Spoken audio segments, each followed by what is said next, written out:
Now, if you're going to enter into a secondary market type of a purchase or sale of bonds, we get into the issue of how is the price established on these bonds. So let's look at this situation right here. We got a $100,000 bond that's paying interest of 2%. This GE bond that you just bought. Let's say that between now and the end of the year, interest rates go up, and you're going to want to sell your bond at the end of the year. So if interest rates go up to 5%, you want to sell your bond, you can do that. But the question is, are you going to get more or less than $100,000 for it?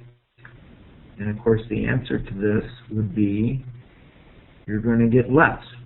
An investor coming at the end of the year, if they can go out in the marketplace and get 5% on an investment in another opportunity, that doesn't mean they aren't going to buy your 2% bond. They'd be happy to buy it, but they're not going to pay you $100,000 for it. They're going to pay you something less than that in exchange for getting a lower interest rate than they otherwise could get in the marketplace. So that's one influence on bond prices.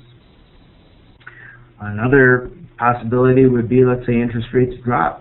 So we have our bond at 2%, and let's say the rates drop down to 1%. And all of a sudden you need to sell it, you need to pay some hail damage claims. Are you going to get more or less than $100,000 under that set of circumstances? And the answer here is you're going to get more in that situation. So if I wanted to buy this bond from you, and it's paying 2%, and I can only go out and get 1% by investing in something else, I am absolutely tickled pink to be able to buy your bond and receive 2%. But because it's a good deal for me, you should demand a little bit higher price than the $100,000, so I have to pay you more than that to acquire that bond from you. Here's an illustration of how the movement of interest rates affects the prices on bonds. So right here is 0, no movement. So we issue this bond at 2% interest, and interest rates stay flat, and it's not going to affect the bond price at all. But if our interest rates go down, this blue line here is interest rates, so if interest rates go down, it's going to cause the value of these bonds to go up. And I'll come back to these different lines in just a moment.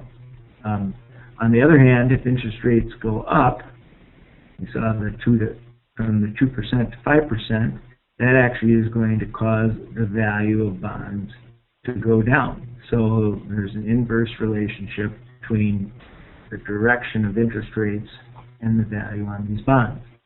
Now these different lines here are referred to something that is called duration. Duration is, in simplest terms, similar to maturity on the bond. And what duration does is it affects how much the bond's value is going to change given a particular move in interest rates. So for example, right here we can look and see if interest rates go down 1%, the value of a bond with a duration of 1 is going to go up 1%.